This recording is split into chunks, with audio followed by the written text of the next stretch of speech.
اعوذ باللہ من الشیطان الرجیم، بسم اللہ الرحمن الرحیم۔ ہم لوگوں نے جہاں سے شروع کی تھی، پچھلی ویڈیو ختم کی تھی، آج ہم وہیں سے شروع کریں گے۔ یہ سورہ بقرہ ہے، پارہ نمبر 2 ہے، اور ہم لوگ جو بات کر رہے تھے، لاسٹ جو ہم لوگوں نے جہاں سے ختم کیا تھا، وہ یہ تھا کہ سفر میں ہم لوگ روزے رکھ سکتے ہیں، نہیں رکھ سکتے ہیں، اس کے لیے کیا کرنا چاہیے، اور پھر اس میں جو ہے یعنی کہ پہلے جو تھے نبی صلی اللہ علیہ وسلم نے مہینے کے 3 روزوں کا کہا تھا، پھر اس کے بعد رمضان کے روزے فرض کیے گئے۔ تو آج ہم اس سے آگے پڑھیں گے، کیونکہ یہ چیز مکمل ہو گئی تھی روزوں والی بات۔ اب آگے ہم لوگ پڑھیں گے 186 نمبر آیت سے۔ 185 تک ہم لوگوں نے پڑھ لی تھی، اور 186 نمبر آیت ہم لوگ اب پڑھیں گے۔ وَإِذَا سَأَلَكَ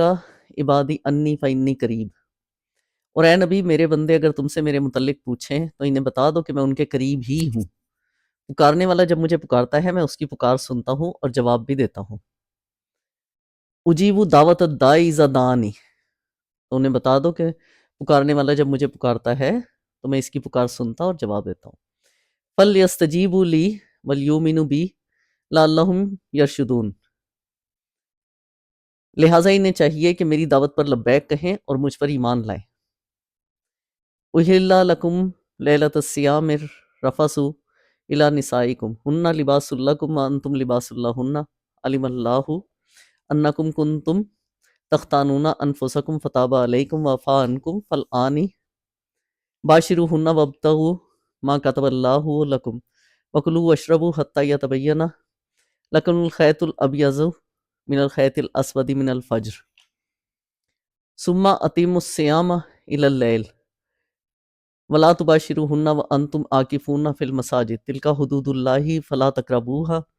كَذَلِكَ يُبَيِّنُ اللَّهُ آيَاتِهِ لِلنَّاسِ لَعَلَّهُمْ يَتَّقُونَ۔ یہ 187 نمبر آیت تک ہے۔ اور اے نبی، میرے بندے اگر تم سے میرے متعلق پوچھیں تو انہیں بتا دو کہ میں ان سے قریب ہی ہوں۔ پکارنے والا جب مجھے پکارتا ہے تو میں اس کی پکار سنتا اور جواب دیتا ہوں، لہٰذا انہیں چاہیے کہ میری دعوت پر لبیک کہیں اور مجھ پر ایمان لائیں۔ یہ بات تم انہیں سنا دو تاکہ وہ شاید وہ راہ راست پا لیں۔ تمہارے لیے روزوں کے زمانوں میں راتوں کو اپنی بیویوں کے پاس جانا حلال کر دیا گیا ہے۔ وہ تمہارے لیے لباس ہیں اور تم ان کے لیے۔ اللہ کو معلوم ہو گیا کہ تم لوگ چپکے چپکے اپنے آپ سے خیانت کر رہے تھے، مگر اس نے تمہارا قصور معاف کر دیا اور تم سے درگزر فرمایا۔ اب تم اپنی بیویوں کے ساتھ شباشی کرو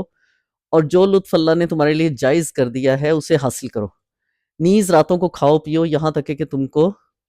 سیاہی شب کی دھاری سے صبح کی دھاری نمایاں نظر آ جائے۔ تم یہ سب کام چھوڑ کر رات تک اپنا روزہ پورا کرو، اور جب تم مسجدوں میں معتکف ہو تو بیویوں سے مباشرت نہ کرو، یہ اللہ کی باندھی ہوئی حدیں ہیں، ان کے قریب نہ پھٹکنا۔ اس طرح اللہ اپنے احکام لوگوں کے لیے صراحت سے بیان کرتا ہے، توقع ہے کہ وہ غلط رویے سے بچیں گے۔ یعنی کہ اللہ تعالیٰ ادھر یہ کہہ رہا ہے کہ اے نبی، میرے بندے اگر تم سے میرے متعلق پوچھیں تو انہیں بتا دو کہ میں ان کے قریب ہوں۔ یعنی کہ اگرچہ تم مجھے دیکھ نہیں سکتے، نہ اپنے حواس سے مجھ کو محسوس کر سکتے ہو، یعنی کہ نہ ہم اللہ تعالیٰ کو چھو سکتے ہیں، نہ سن سکتے ہیں، تو لیکن یہ خیال نہ کرو کہ میں تم سے دور ہوں۔ نہیں، میں اپنے ہر بندے سے اتنا ہی قریب ہوں جب وہ چاہے مجھ سے عرض کر سکتا ہے، حتیٰ کہ دل ہی دل میں جو کچھ مجھ سے گزارش کرتا ہے میں اسے بھی سن لیتا ہوں۔ یعنی کہ دلوں کے حال جانتا ہے اللہ تعالیٰ، اور صرف سنتا ہی نہیں، فیصلہ بھی صادر کرتا ہے۔ جب بے حقیقت اور بے اختیار ہستیوں کو تم نے اپنی نادانی سے اللہ کے ساتھ رب قرار دے رکھا ہے تو اس کے پاس تو تمہیں دوڑ دوڑ کر جانا پڑتا ہے، اور پھر بھی وہ تمہاری کوئی داد رسی نہیں کر سکتے، اور نہ ان میں یہ طاقت ہے کہ تمہاری درخواستوں پر کوئی فیصلہ صادر کریں۔ یعنی کہ کوئی کام آئے جن لوگوں کے پاس لوگ بھاگے ہوئے جاتے ہیں، مگر میں کائنات کا فرما روا ہوں، تمام اختیارات اور تمام طاقتوں کا مالک ہوں، تم سے اتنا قریب ہوں کہ تم خود بغیر کسی واسطے اور وسیلے اور سفارش کے براہ راست ہر جگہ اور ہر وقت مجھ تک اپنی عرضیاں پہنچا سکتے ہو۔ لہٰذا تم اپنی اس نادانی کو چھوڑ دو کہ ایک ایک بے اختیار بناوٹی خدا کے در پر مارے مارے پھرتے ہو۔ میں جو دعوت تمہیں دے رہا ہوں اس پر لبیک کہہ کر میرا دامن پکڑ لو، میری طرف رجوع کرو، مجھ پر بھروسہ کرو اور میری بندگی اور اطاعت میں آ جاؤ۔ یعنی تمہارے ذریعے سے یہ حقیقت حال معلوم کر کے ان کی آنکھیں کھل جائیں کہ وہ اس صحیح رویے کی طرف آ جائیں جس میں ان کی اپنی ہی بھلائی ہے۔ اللہ تعالیٰ اس میں وہی بات جو پچھلی آیات میں ہم لوگوں نے پڑھی ہے کہ جو لوگ دوسرے یعنی کہ غیر اللہ سے مدد مانگتے ہیں، ایاک نعبد و ایاک نستعین، ہر نماز میں پڑھنے کے باوجود غیر اللہ سے مدد مانگتے ہیں اور ان کی تعویلیں پیش کرتے ہیں، بہت ساری تعویلیں پیش کرتے ہیں علماء کرام کی۔ آپ لوگ جتنی ویڈیوز اٹھا کر دیکھیں گے وہ اتنی ہی زیادہ تعویلیں آپ کو سننے میں ملیں گی۔ تو اللہ تعالیٰ ان لوگوں کے لیے یہ کہہ رہا ہے کہ میں تو ان کے اتنے قریب ہوں کہ وہ دوسرے لوگوں کے پاس تو بھاگ بھاگ کر جاتے ہیں، ان کو چڑھاوے چڑھاتے ہیں، چادریں چڑھاتے ہیں۔ جو ہندو ہے، ہندو مذہب سے ہیں، وہ لوگ پتہ نہیں کیا کیا کچھ کرتے ہیں، ان کے تو پتہ نہیں کتنے بھگوان ہیں۔ تو ڈاکٹر ذاکر بتاتے ہیں کہ ہاں جی ان کے تقریباً 3000 سے زیادہ ان کے بھگوان ہیں، یعنی کہ وہ 3000 چیزوں کا، یعنی کہ وہ یہ کہتے ہیں کہ ہر چیز ہی خدا ہے، تو وہ ہر چیز سے ہی مانگ رہے ہیں، چاہے وہ سانپ ہے، چاہے وہ ہاتھی ہے، چاہے وہ درخت ہے، یعنی کہ وہ ہر چیز سے ہی مانگ رہے ہیں۔ تو اس لیے اللہ تعالیٰ ان لوگوں کے بارے میں یہ بات کر رہا ہے۔ پہلے تو ہم نے جب پڑھا تھا تو اس میں یہ بات ہو رہی تھی کہ ہاں جی جو لوگ یعنی کہ جاتے ہیں اور بزرگ جو ہیں ان سے مانگتے ہیں، ہم ان کو اکٹھا کریں گے اور ان کے پیروکاروں کو بھی اکٹھا کریں گے۔ اب اسی چیز کو اللہ تعالیٰ آگے کہہ رہا ہے کہ جب میں تمہارے اتنا قریب ہوں تو تم دوسروں کے پاس تو تمہیں بھاگ بھاگ کے جانا پڑتا ہے،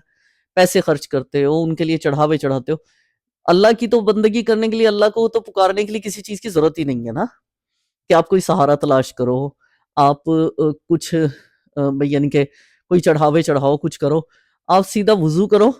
اور وضو کر کے جائے نماز پر کھڑے ہو جاؤ، یہ طریقہ ہے۔ پھر اس کے بعد دوسرا طریقہ یہ ہے، آپ تو ہر وقت یعنی کہ دل میں بھی اگر اس کو پکار رہے ہو، اللہ تعالیٰ کہہ رہا ہے یہاں پر کہ دل میں بھی اگر مجھے پکار رہے ہو تو وہ بھی میں سنتا ہوں۔ اب اس میں آگے جو آیات ہیں اس کے اندر اپنی بیویوں کے بارے میں روزوں کی جو پیچھے بات ہوئی تھی کہ سفر میں روزے کا بتایا گیا تھا کہ سفر میں کیسے رکھنے کیسے نہیں رکھنے، تو اسی طرح آگے بیویوں کے بارے میں بھی روزوں کے زمانے میں بیویوں کے بارے میں بتایا گیا کہ وہ تمہارا لباس ہیں، اور جسم اور لباس میں جیسے کوئی پردہ نہیں ہوتا تو اسی طرح تمہاری بیویوں سے تعلق بھی ہے۔ شروع میں تو اس کے متعلق اتنا کوئی صاف حکم موجود نہیں تھا کہ رمضان کی راتوں میں کوئی شخص اپنی بیوی سے معاشرت کرے یا نہ کرے، لیکن لوگ اپنی جگہ یہی سمجھتے تھے کہ ایسا کرنا جائز نہیں ہے، یعنی کہ وہ لوگ رات کو بھی اپنی بیویوں سے دور رہا کرتے تھے۔ پھر اس کے ناجائز یا مکروہ ہونے کا خیال دل میں لیے ہوئے بسا اوقات اپنی بیویوں کے پاس چلے بھی جاتے تھے، یعنی کہ لیکن پھر بھی دل میں یہ خیال ہوتا تھا کہ ہم غلط کر رہے ہیں۔ یہ گویا اپنے ضمیر کے ساتھ خیانت کا ارتکاب تھا، اور اس سے اندیشہ تھا کہ ایک گناہگار ذہن پرورش پا رہا ہے۔ اس لیے اللہ تعالیٰ نے پہلے اس خیانت پر تنبیہ فرمائی اور پھر ارشاد فرمایا کہ یہ فعل تمہارے لیے جائز ہے، لہٰذا اب اسے برا فعل سمجھتے ہوئے نہ کرو، بلکہ اللہ کی اجازت سے فائدہ اٹھاتے ہوئے پوری طہارت کے ساتھ کرو۔ یعنی کہ پہلے لوگ یہ کرتے تھے کہ ہاں جی روزوں میں بھی اپنی بیویوں کے پاس رات کو نہیں جاتے تھے، تو اللہ تعالیٰ اس چیز کو کہہ رہا ہے کہ نہیں، تم رات کو اپنی بیویوں کے پاس جا سکتے ہو۔ اب کچھ لوگوں کو ابتدا میں یہ غلط فہمی تھی کہ کسی کا خیال تھا کہ عشاء کی نماز پڑھنے کے بعد سے کھانا پینا حرام ہو جاتا ہے، یعنی کہ یہ آیت جو تھی اس کی لوگ یہ توجیہ کرتے تھے کہ اللہ تعالیٰ نے کہا ہے جی رات کو، یعنی کہ ہم لوگ بھائی یعنی کہ نہیں، عشاء کی نماز پڑھی ہے اور رات شروع ہو گئی جی، اب ہماری وہ روزہ شروع ہو گیا۔ اور کوئی یہ سمجھتا تھا کہ رات کو جب تک آدمی جاگ رہا ہوتا ہے کھا پی سکتا ہے، جہاں سو گیا پھر دوبارہ اٹھ کے وہ کچھ نہیں کھا سکتا۔ یہ احکام لوگوں نے خود اپنے ذہن میں سمجھ رکھے تھے اور اس کی وجہ سے بسا اوقات بڑی تکلیفیں اٹھاتے تھے۔ اس آیت میں اسی غلط فہمی کو دور کیا گیا ہے۔ اس میں روزے کی حد طلوع فجر سے لگا کر غروب آفتاب تک مقرر کر دی گئی ہے۔ اسلام نے اپنی عبادات کے لیے اوقات کا وہ معیار مقرر کیا ہے جس سے دنیا میں ہر وقت، ہر مرتبہ، ہر جگہ اوقات کا تعین کر سکیں، یعنی کہ ہم لوگ کہیں بھی ہیں تو اللہ تعالیٰ نے ایک حد مقرر کر دی ہے۔ فجر تو ہر جگہ ہوتی ہے، اذان ہو نہ ہو ہمیں پتہ چلتا ہے کہ ہاں جی ہلکی سی روشنی ظاہر ہو گئی ہے، تو اس کا مطلب ہے ہمارے سحری کا وقت جو کھانے پینے کا ہے وہ سحری کا وقت ہمارا ختم ہو گیا، ٹھیک ہے۔ ٹھیک اسی طرح سورج پوری دنیا میں ہر جگہ غروب ہوتا ہے اور ہمیں پتہ چل جاتا ہے جیسے باہر کے ملکوں میں تھوڑا لمبے روزے ہوتے ہیں، وہ اسی وجہ سے ہوتے ہیں کہ ادھر تھوڑا دیر سے غروب ہوتا ہے سورج، ادھر تھوڑا لمبا دن ہوتا ہے، تو اس لیے وہ گھڑیوں کے لحاظ سے ان کا ہم لوگ مقرر کر سکتے ہیں۔ نہیں، اگر ہمارے پاس گھڑی نہیں بھی ہے تو ہم اللہ تعالیٰ کے حکم کے بعد ہم لوگ یہ دیکھ سکتے ہیں کہ ہاں جی یہ وقت ہے، ہم اس وقت روزہ کھول سکتے ہیں۔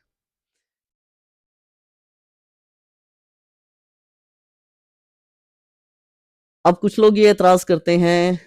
کہ قطبین یعنی کہ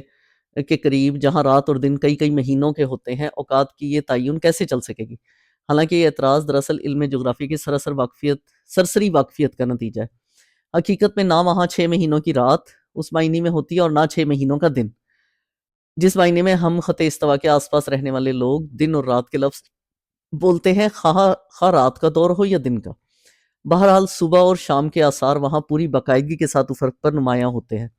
اور انہی کے لحاظ سے وہاں کے لوگ ہماری طرح اپنے سونے جاگنے اور کام کرنے اور تفریح کرنے کے اوقات مقرر کرتے ہیں۔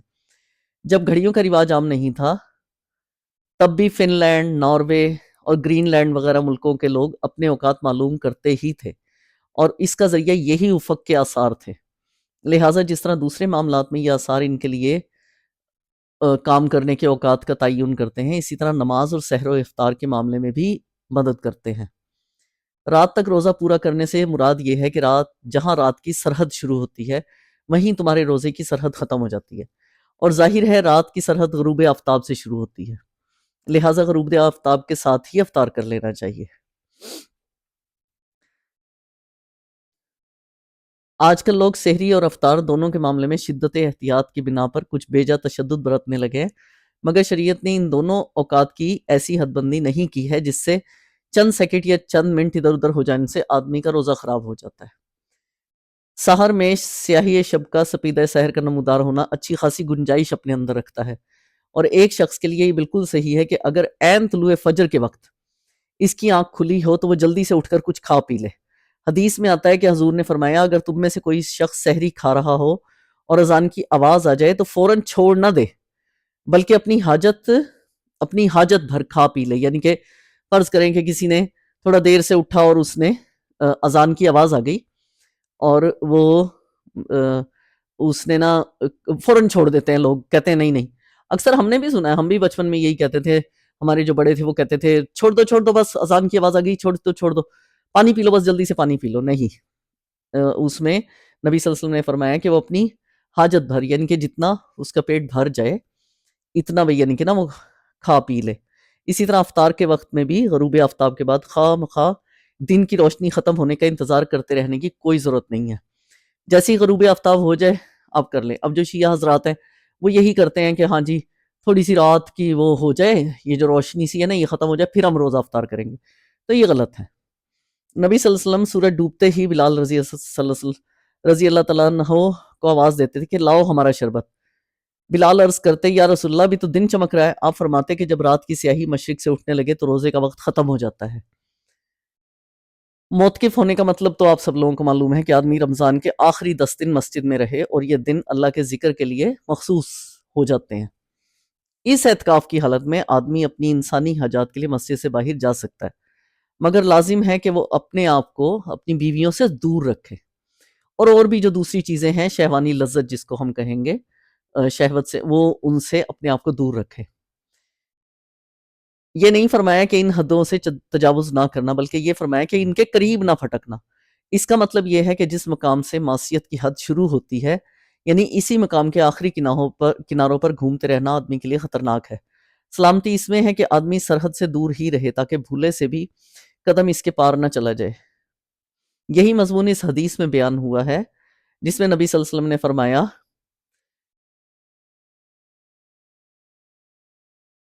کہ ہر بادشاہ کی ایک حما ہوتی ہے، اور اللہ کی حما اس کی وہ حدیں ہیں جس سے اس نے حرام و حلال اور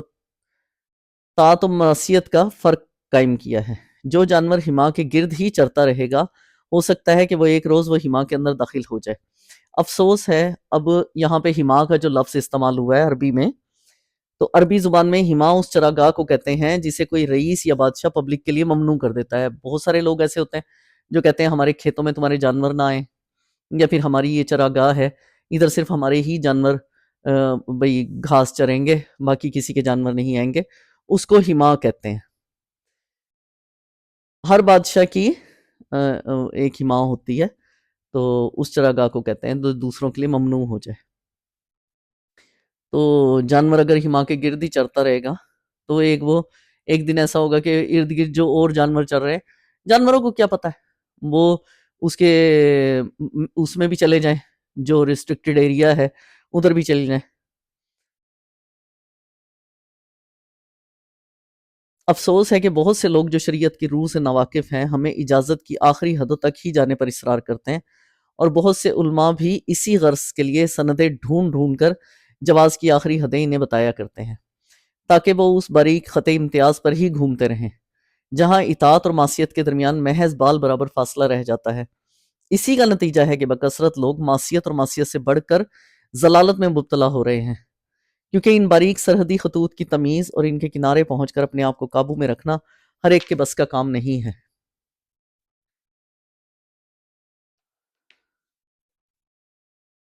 آج کی ویڈیو ہم لوگ یہیں پہ ختم کرتے ہیں، اور اگلی ویڈیو میں ملیں گے۔ میری تھوڑی طبیعت ٹھیک نہیں ہے تو اس لیے میں یہ ویڈیو ختم کر رہی ہوں، تو ورنہ میں اور بناتی۔ آپ لوگ دعا کیجئے گا، ہم سب کو اللہ تعالیٰ توفیق دے کہ ہم لوگ قرآن پاک کو سمجھ کر پڑھیں، اس لیے آپ لوگ بھی قرآن پاک پڑھیں، سمجھ کر پڑھیں، اور میرا ساتھ دیں کہ میں اس قرآن پاک کو اچھے طریقے سے آپ تک پہنچا سکوں۔ اس لیے آپ لوگ میرا ساتھ دیں، میرے چینل کو سبسکرائب کریں۔ اللہ حافظ۔